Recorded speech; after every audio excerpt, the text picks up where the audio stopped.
Baik, kita akan ke next box. Nomor berapa? 7. Kita buka box nomor 7. 2024. Langsung ke pakarnya, Bung Hensat, silahkan. Ya. Ya Ustadz, kenapa Ustadz dengan popularitas tinggi sekarang justru menghindari politik? Saya bukan menghindari politik. Saya justru dosen ilmu politik. Di komunikasi ada diajarkan komunikasi politik. Ya. Tapi saya tidak mau berpolitik praktis. Kenapa? Karena saya merasa bukan ahli saya di situ. Yang banyak merusak negara kita ini, yang dia jadi anggota DPR, dia jadi pejabat bupati, wali kota, gubernur, tidak ahlinya, hanya karena banyak duitnya. Oh, kalau dai masuk politik praktis menurut Ustadz? Boleh saja, yang penting dia ahli. Oh. Semua warga negara dijamin haknya untuk berpolitik. Kalau misalnya dia penceramah, tapi dia juga sarjana ilmu politik, sarjana pemerintahan, boleh. Tapi silahkan pilih, mau jadi sarjana, mau jadi politisi atau mau jadi mubalik. Tapi saya melihat masyarakat kita, kultur Indonesia ini belum bisa menerima ulama mubalik berpolitik. Ya. Oke, Aulia, silakan. Untuk 2024 nanti, kan udah nggak kerasa ya sebentar lagi ya. Bagaimana menurut pendapat Pak Ustadz? Kan kita ngalamin nih di 2019, lawan jadi kawan, terkawan jadi lawan. Tahun 2024 nanti ini seperti apa Pak Ustadz kira-kira? Itulah kesalahan kita, tidak bisa menerima perbedaan pendapat. Berbeda pilihan silahkan. Yang jadi masalah ketika kita berbeda pilihan, kita mau bertengkar, mau berkelahi. Silahkan pilih tapi jangan bertengkar. Ustaz pernah di depan jemaah menyampaikan rumus mencari pemimpin. Jadi kata Ustaz bilang begini, memilih pemimpin bodoh itu adalah kesalahan. Tapi kalau mempertahankannya pun kebodohan juga. Itu Maksudnya jauh apa lebih itu? bodoh. Jauh lebih bodoh. Ya, artinya kan pemimpin itu biasa 2 periode. Ya. Oke lah, periode pertama kita salah. Kalau kita sudah tahu salah, lalu kita pilih kembali, ya kan? Tetapi kalau kita tidak senang kepada seseorang, jangan diburuk-burukkan. Cukup jangan pilih, selesai. Jadi apa hukumnya Pak Ustadz ketika janji calon legislatif atau calon pemimpin kepala daerah atau calon pemimpin Atau yang sudah memimpin? Atau sudah pemimpin nih, disambung sama Bang Henry, ketika itu tidak ditepati atau dari awal memang diniatkan hanya untuk mengiming-imingi rakyat saja untuk mendapatkan suaranya. Apakah itu termasuk Munafik, kebohongan sudah jelas atau janji munafik, palsu? khianat namanya. Hukumnya? Haram.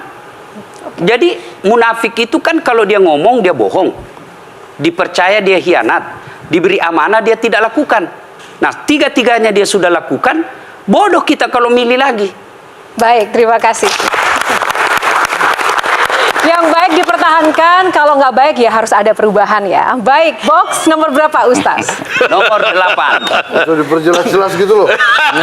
Nomor 8, di balik nomor 8, kita buka julid plus 62. Julid Nah, plus kita akan persilakan audiens untuk langsung bertanya pada Ustaz. Silakan. Bismillah, Assalamualaikum Ustaz. Selamat Waalaikumsalam warahmatullahi ya, wabarakatuh. perkenalkan nama saya Rati Mustika. Saya dari mahasiswa Universitas Muhammadiyah Profesor Dr. Hamka atau disebut UHAMKA. Ya. Jadi saat saya ingin menanyakan terkait fenomena seorang istri yang ketika menikah dia berhijab ya, atau memakai cadar.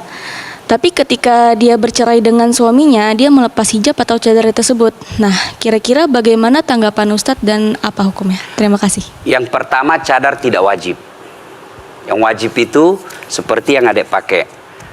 Cadar itu budaya umumnya di Timur Tengah. Kenapa? Konon kabarnya, 1 menghindari panas, 2 menghindari debu, ya kan? Tapi kalau mau pakai silahkan. Tidak pakai tidak berarti berdosa. Nah, kemudian fenomena. Kenapa sebelum menikah dia pakai jilbab, sudah menikah tetap pakai jilbab? Kemudian bercerai dia buka jilbabnya. Ada kan fenomena seperti itu. Nah, itu berarti imannya longgar. Ketika sudah menikah mungkin dia menunjukkan kepada suaminya, ya saya makin hancur gara-gara kamu. Kan ada protes seperti itu. Tapi kalau dia lakukan seperti itu, 2 ruginya. Sudah janda, dapat dosa pula dengan memamerkan auratnya. Bisa juga dia buka auratnya, mungkin dia merasa saya lebih cantik tidak pakai jilbab.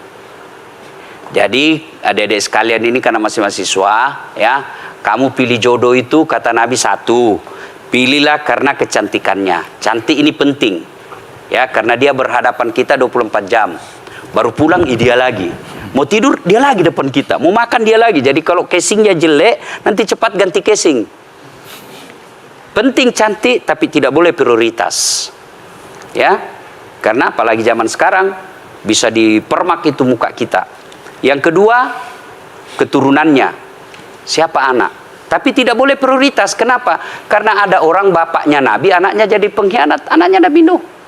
Yang ketiga, kata Nabi, lihat kekayaannya. Islam tidak melarang milik materialistik. Tidak. Tidak. Rasulullah menikah dengan Siti Khadijah itu, Khadijah kaya. Orang paling kaya di Mekah waktu itu. Tapi tidak boleh materialistik. Nah, yang keempat, agamanya. Ibu-ibu di Makassar nanya, Ustadz, kenapa agama nomor 4? Sebenarnya jangan salah, agama betul nomor 4, tapi tidak titik sampai di situ, koma. Ada penegasan oleh Nabi, utamakan agamanya, karena dengan agama kau akan mendapat semuanya. Oke, baik, terima kasih. Kita ke next box, ada 2 box tersisa. Nomor berapa, Ustaz? Nomor 2. Nomor 2, kita buka box Panai. Nah, kita buka box Panai, Mas Ade, silakan.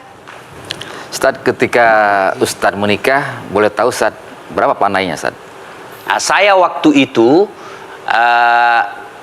emas 333 gram, kemudian duit 333 juta, 1 unit rumah, 4 kapling tanah, dan seperangkat alat berlian, perhiasan berlian. Syukurnya bukan semua saya yang ngurus. Sahabat-sahabat yang mampu, ada yang tanggung ini, tanggung ini, tanggung ini. Akhirnya pada waktu itu saya menikah, boleh dikata duit saya tidak ada yang keluar. Itulah pentingnya kita berbuat baik kepada seorang. Makin baik kita kepada orang, maka rezeki kita makin mudah. Kalau Sherly minta mahar berapa, Sherly? Waduh. Ya. Kalau mahar itu dalam Islam, Pak Ustadz, kan adalah kemampuan laki-laki ya? Mahar itu sebaik-baiknya ringan. Ringan. Diringankan. Tapi saya mau ke satu topik, Mbak, bahwa di balik laki-laki hebat itu kan biasanya ada perempuan-perempuan tangguh. Ya. Dan biasanya Oh, nggak setuju. Nggak setuju ya, Nggak Pak? dibalik, di samping. Oh, di samping. Di samping. Di samping Iya. malah bukan di balik. Iya, gimana? Benar. Ya. Tepuk tangan dulu buat Mbak Tejo dong. Gitu. Nah, biasanya minimal 2 perempuan ini adalah ibu dan istri. Ya.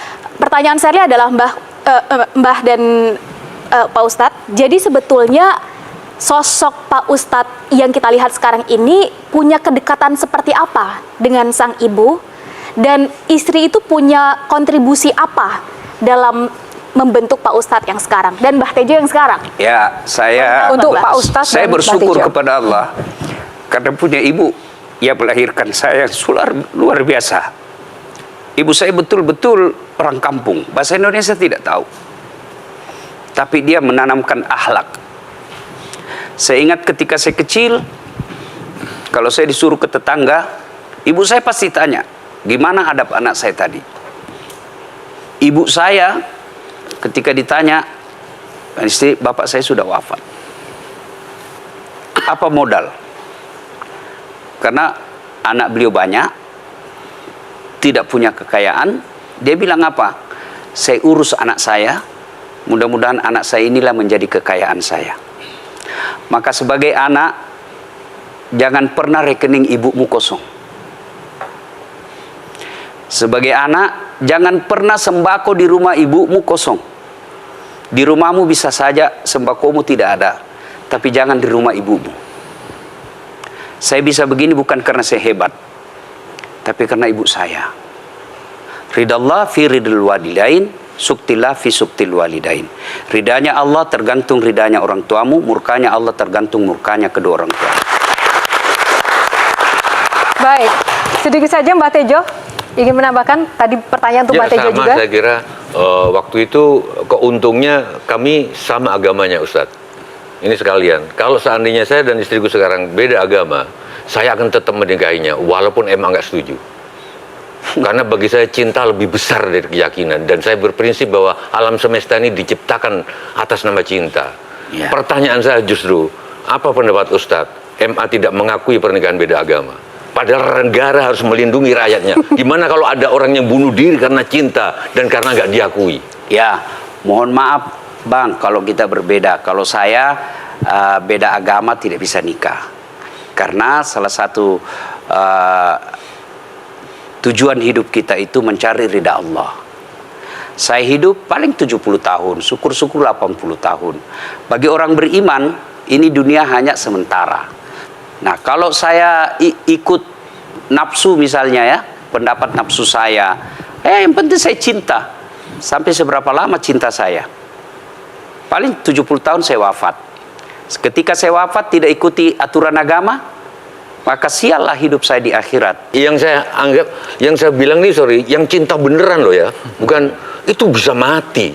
Ya. Mati itu artinya kalau nggak nikah itu. Kalau dia betul cinta beneran, mestinya dia ikut agamanya orang yang dicintai. Iya juga Mbak. Oke. Betul juga. Ya kan? Oke, baik. Oke. Terima Ya. kasih. Kalau misalnya- Baik, Ustaz.